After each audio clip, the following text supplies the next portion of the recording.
Hello guys, episode 49 में आप सभी का वेलकम। जैसे कि लास्ट एपिसोड में देखा था हमने, जिया गुजियान लिंग मोक्जू से गुस्सा हो जाता है और लिंग मोक्जू जिया गुजियान को मना रही होती है कि आप प्लीज मेरे खातिर गुस्सा शांत कर लीजिए। फिर जिया गुजियान उसको बताता है, मैं यहाँ पे सिर्फ तुमको बचाने के लिए नहीं आया हूँ, मैं यहाँ पे इन्वेस्टिगेशन करने के लिए भी आया हूँ कि यहाँ पे क्या हुआ है। फिर वो बताता है, ये जो जगह है ये मैंने ही बनाई है अपने फॉर्मेशन से, और इसको बनाने के लिए मैंने बहुत से ट्रेजर्स का यूज किया था, जो कि वो ट्रेजर्स अब यहाँ पे नहीं है। फिर वो अपनी एक स्किल का यूज करता है जिसमें कि उसको दिखाई देता है कि पुरानी डीमन किंग यहाँ पे आती है और उसके फॉर्मेशन को तोड़ते हुए उसका एक ट्रेजर यहाँ से लेके चली जाती है। और लास्ट में जिया गुजियान लिंग मोक्जू को एक कार्ड देते हुए कहता है कि मैं जा रहा हूँ शैंग झायो को ढूंढने के लिए और तुम्हें मैं अपनी एक दोस्त के पास भेज रहा हूँ जिसके पास जाकर तुमको चैट करनी होगी। हेलो गाइज, आपका बहुत बहुत दिल से शुक्रिया कि आपने मेरे चैनल को सब्सक्राइब एंड लाइक किया है। और जो लोग वीडियो देखने के लिए आए हैं, प्लीज गाइज आप लोग वीडियो में एंजॉय करिए। अगर आपको मेरा एक्सप्लेनेशन अच्छा लगता है तो सब्सक्राइब एंड लाइक जरूर करिएगा। अब देखते हैं आगे। एपिसोड की स्टार्टिंग में दिखाया जाता है हमको जिया गुजियान वहाँ से टेलीपोर्ट होके चला जाता है और लिंग मोक्जू उस कार्ड को देखते हुए कहती है, क्या ये गोंगसुन फैमिली से है और एक लड़की, मैं उससे किस बारे में बात कर सकती हूँ। फिर ये कहने के साथ में जब देखती है जिया गुजियान वहाँ से चला गया है, तभी वो उसके ऊपर गुस्साते हुए कहती है, तुम बस ऐसे ही क्यों जा रहे हो, मुझे पहले साफ साफ बताओ तो मुझे उससे क्या बात करनी है। और दोस्तों उसी के साथ हमारा सीन शिफ्ट हो जाता है। फिर हमें कुछ समय बाद का सीन दिखाया जाता है जहाँ पे लिंग मोक्जू जियो गोंगसुन के साथ में बैठी होती है और तभी लिंग मोक्जू उससे बात करते हुए अपने मन में सोचती है, गोंगसुन फैमिली में ऐसा नंबर 1 व्यक्ति कब आ गया और उन्हें मेरे मास्टर फ्रेंड भी कहते हैं। लिंग मोक्जू इस बारे में सोच ही रही होती तभी दिखाते हैं जियो गोंगसन को, जो कि दोस्तों अपने डिप्टी कमांडर भी हैं, आप सबको मालूम है। तभी वो चाय लेते हुए कहते हैं, आपसे मिलके बहुत अच्छा लगा मिस लिंग, अगर ब्रदर टाइकोंग किसी सिफारिश के साथ मेरी मदद कर सके तो इसके बारे में मुझे फिर कुछ कहना होगा। जियो गोंगसन की ये बात सुनने के बाद में लिंग मोक्जू अपने मन में सोचती है, ब्रदर टाइकोंग, ये नाम बहुत दयालु है। बिग ब्रदर टाइकोंग को आपकी फ्लैट चेस्ट वाली लड़की भी कहते हैं। आज्ञाकारी अपीयरेंस वह प्रकार नहीं है जो मास्टर को पसंद है। और ये कहने के साथ में दोस्तों लिंग मोक्जू अपनी चेस्ट की तरफ देखने लगती है और उसको देखते हुए ब्लश करते हुए कहती है, लेकिन इस लड़की की तुलना में मेरे बहुत अच्छे हैं, तो इसलिए कोई टेंशन वाली बात नहीं है, मुझे टेंशन नहीं लेनी चाहिए। जियो गोंगसन की ये बात सुनने के बाद में लिंग मोक्जू से कहती है, दोस्त दोस्त होते हैं, तो इस बारे में आपको कुछ कहना है। लिंग मोक्जू की ये बात सुनने के बाद में जियो गोंगसन हंसते हुए उससे कहती है, वेल अगर ऐसा है तो मुझे आशा है कि गोंगसन फैमिली और लिंग फैमिली साथ में मिलकर कोऑपरेट कर सकते हैं, न केवल मैरिज गेम जो अच्छा लगता है इस रिलेशन में। मुझे आशा है कि मिस लिंग फैमिली के एल्डर्स को मनाने में मदद कर सकती हैं। लिंग मोक्जू जियो गोंगसन की ये बात सुनने के बाद में शॉक्ड हो जाती है, मतलब क्या है इसका कहने का। फिर वो कहती है, ब्रदर टाइकोंग का यही मतलब है क्या, इसी कारण से उसने मुझे भेजा यहाँ पे। फिर लिंग मोक्जू ये कहने के साथ में हंसते हुए सोचने लगती है, मास्टर चाहते हैं कि लिंग फैमिली गोंगसन फैमिली के साथ मिल जाए, क्या यह मेरे और गोंगसन के बीच मैरिज को बढ़ावा देने के लिए है? नहीं, मास्टर ऐसा कभी नहीं करेंगे।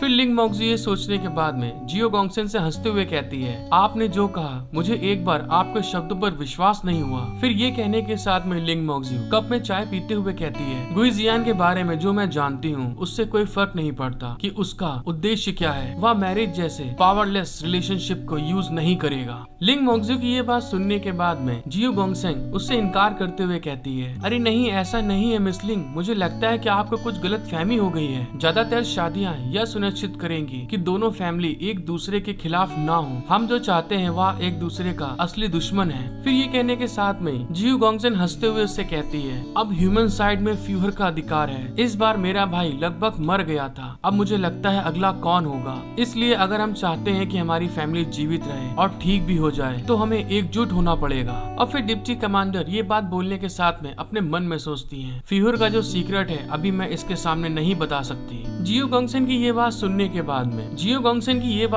बाद में लिंग मोक्जू स्माइल करते हुए कहती है, मैं ये चीज देख सकती हूँ, जब तक गोंगसन मुझसे शादी करने पर जोर नहीं देता है तब तक मैं उसे शादी करने के लिए मनाने की कोशिश कर सकती हूँ। लिंग मोक्जू की ये बात सुनने के बाद में जियो गोंगसन तो एकदम शॉक्ड हो जाती है, क्योंकि दोस्तों यही डिप्टी कमांडर है जिससे शादी होने की बात चल रही है यहाँ पे। तभी वो शॉक्ड होते हुए कहती है, अरे आप टेंशन मत लो, मैं गारंटी देती हूँ कि मैं अपनी ओर से वादा करती हूँ, मैं तुम्हें उससे शादी करने के लिए कभी मजबूर नहीं करूंगी। दरअसल वह इतना जिद्दी नहीं है जैसा आपको लगता है। डिप्टी कमांडर जब भी बात बोल रहे होते हैं तभी उनका जो ब्रेसलेट होता है उसमें कोई अलर्ट आना स्टार्ट हो जाता है, वो वाइब्रेट हो रहा होता है। जब डिप्टी कमांडर देखती है कि उनके वॉच में कॉल अलर्ट आ रहा है तभी वो धीरे से अपने हाथों को सर को सहलाते हुए बहाना करते हुए कॉल को सुनती है। उसमें दूसरे साइड से कोई बोल रहा होता है, डिप्टी कमांडर चीफ स्टाफ ने गॉड्स के वंशजों के साथ बात करने के लिए यान वुयू को गिरफ्तार करने के लिए एक गार्ड भेज दिया है। वो जैसे ही चीज सुनती है तुरंत वो शॉक्ड हो जाती है और चिल्ला के कहती है, ये क्या बोल रहे हो तुम?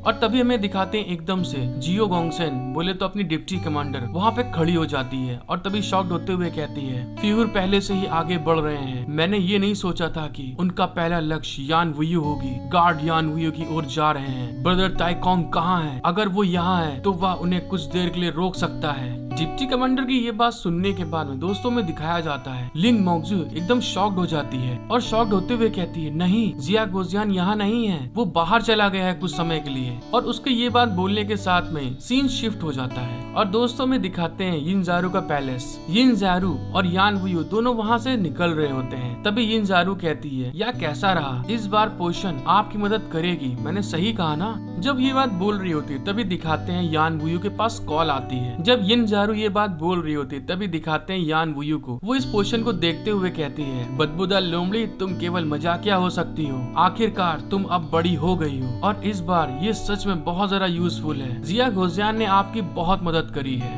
यान वुयू की ये बात सुनने के बाद में यिनज़ारू हंसने लगती है और हंसते हुए कहती है, हाँ बस एक छोटी सी मदद, क्योंकि मेनली मेडिसिन को रिफाइन करने में उनके मेथड में मास्टरी हासिल करने का टैलेंट है। यिनज़ारू जब ये बात को बोली रही होती तभी दिखाते हैं दोस्तों यान वुयू कुछ देखने के साथ में बहुत ज्यादा शॉक्ड हो जाती है, घबरा जाती है। तभी दोस्तों में दिखाया जाता है एकदम से यान वुयू और यिनज़ारू के ऊपर कोई ऊपर से अटैक कर देता है जो कि सीधे यिनज़ारू की तरफ आ रही होती है। तभी यान वुयू दौड़ के यिनज़ारू की तरफ आते हुए कहती है, उस जगह से तुरंत जल्दी हट जाओ यिनज़ारू। यान वुयू ने जैसे ये बात बोली होती है लेकिन तभी उतनी देर तक लेट हो चुका होता है। वो मिसाइल सीधे सीधे आती है और यिनज़ारू के ऊपर बुम से पड़ जाती है और वहाँ पे बहुत बड़ा धमाका होता है। लेकिन दोस्तों में पता चलता है यान वुयू ने किसी तरीके से यिनज़ारू को वहाँ से हटा दिया होता है और वो जो धमाका होता है सीधे यान वुयू पे आके पड़ता है। तभी उस चीज को फील करते हुए यिनज़ारू वहाँ चिल्ला के कहती है, यान वुयू तुम ठीक हो? फिर दोस्तों जब वो धुआं हटता है तो हमको पता चलता है किसी तरीके से यान वुयू ने वो जो मिसाइल का धमाका होता है उसको रिफ्लेक्ट कर दिया होता है, बच गई होती है उससे। लेकिन सामने पूरी की पूरी एक मिलिट्री टैंक और सारा मिलिट्री की सेना आ गई होती है उसके सामने। यान वुयू जब उन लोग को देखती है तो उनको देखते हुए स्माइल करते हुए कहती है, जनरल जाओ इतनी बड़ी लड़ाई में है, शिकार करने वाले गॉड्स के कियान युआन रिल्म के शिकार के कॉन्फ़िगरेशन का यूज किया गया है, तो क्या यह आप करने जा रहे हैं? यान वुयू की ये बात सुनने के बाद में जनरल जाओ को दिखाते हैं दोस्तों। जनरल जाओ यान वुयू से कहते हैं, फ्यूहर के ऑर्डर से गॉड्स के वंशज यान वुयू को मुकदमे के लिए वापस लाया जाएगा। अगर आप गिरफ्तार होने में विद्रोह करती हैं तो आपको राजद्रोह के अपराध के लिए मौके पर ही फांसी दे दी जाएगी। और दोस्तों जनरल जाओ की ये बात सुनने के बाद में यिनज़ारू की सटक जाती है। यिनज़ारू जनरल जाओ के सामने आते हुए कहती है, तेरी माँ का झाड़ू, ये सब बकवास कहाँ से है गॉडीज वाली? आपने कहा कि आपको आदेश दिया गया था, आपका गिरफ्तार करने का आदेश क्या है? फिर जब आप ऊपर आए तो आपने मिसाइल से सीधे हमारे ऊपर हमला करवा दिया। जाहिर तौर पर आप मेरी बहन को ऐसा करने के लिए मजबूर करने की कोशिश कर रहे थे।